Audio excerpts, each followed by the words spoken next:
Okay, so a couple more examples here. Example 3, we're gonna do the same thing we were doing. So our g of x is x squared minus 6x. So now we want to find the derivative, or in other words, g prime of x is what? Okay, so we're going to plug in, or we're going to find the limit as h approaches 0 of f of x plus h, in this case, g of x plus h, plus g of x, excuse me, I should say minus g of x all over h. Okay, so g of x plus h, where we see x, we're going to put x plus h. So that's going to be x plus h squared minus 6 times x plus h. Okay, that's my g of x plus h. So now we're at the limit as h approaches 0 of x squared, or x plus h squared minus 6 times x plus h.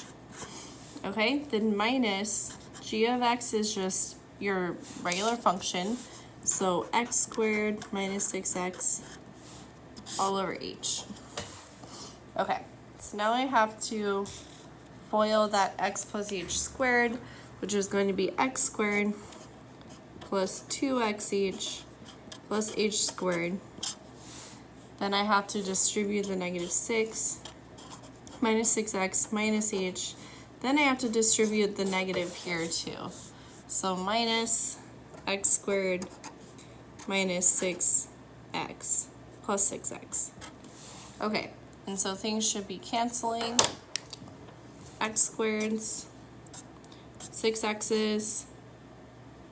Okay, and that's it. And make sure that things are canceling. If they're not, you're doing something wrong. So now we're at the limit as h approaches 0 of 2xh plus h squared minus h all over h. Okay, and now I kind of do this too. I was just like canceling out an h, but I noticed in the class a lot of you are canceling that h and saying it's gone. So let's try something else. Let's factor out a h, which is really technically what we should be doing.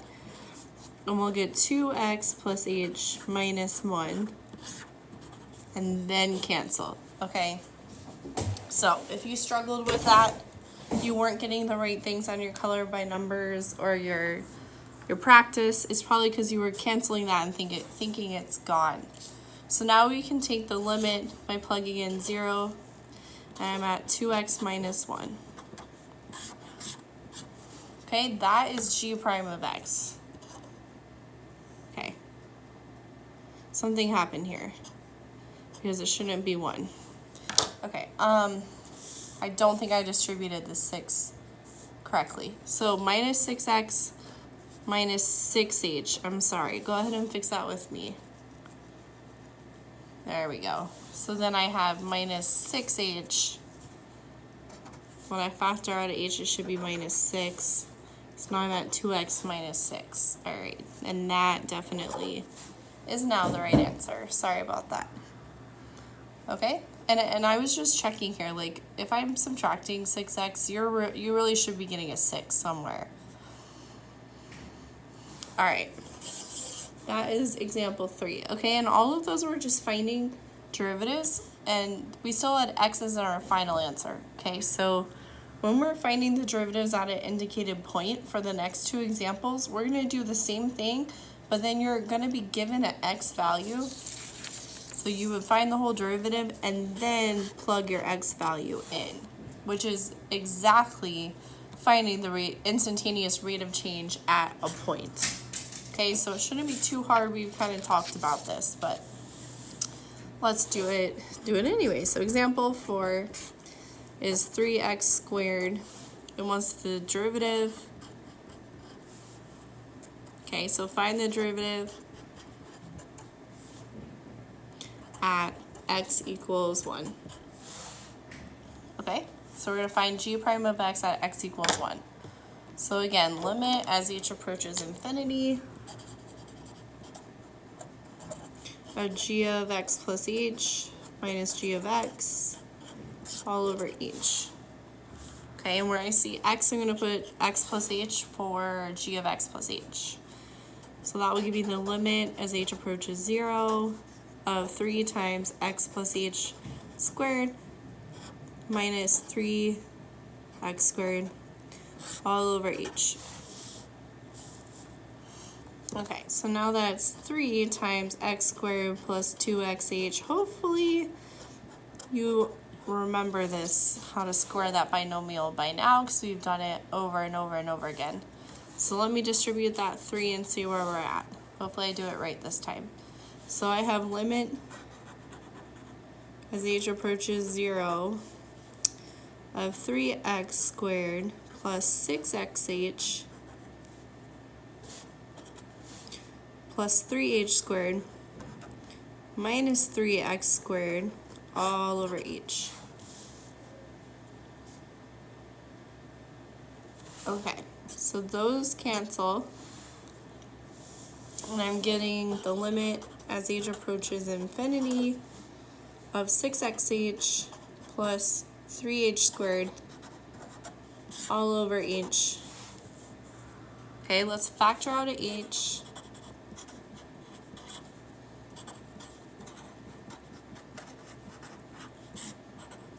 Cancel them, and then we can take our limit by plugging in 0. So this would be 6x plus 3 times 0, which is just 6x. That's your g prime of x. And yes, that works. That's right. Okay, so, but we want it at x equals 1. So hopefully you know what to do from there. You're just going to plug in 1 for x. And that is our g prime of x at x equals 1. That's your final answer. All right, one more. So we want y, we have y equals 3x minus 1 at x equals negative 1. So we want to find y prime at x equals negative 1. Okay, so y prime is the limit as h approaches 0 of, well, this isn't really a function, so if you, we're just putting x plus h where we see 3. It's still the same thing even though it's y. It's just not in function notation, but same idea.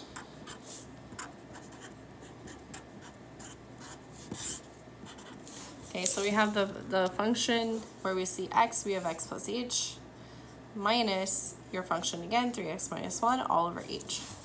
Okay, now we have some things to distribute. So I'll get 3x plus 3h minus 1 minus 3x plus 1, all over h. Okay, and the 3x's and the 1's should cancel. So I have the limit as h approaches 0 of 3h over h. And here, I don't have to factor anything. It's just canceling h, and we also don't have an h left to even plug the limit in. So I'm just getting 3, okay? And that's your derivative at a certain point. All right, that's it.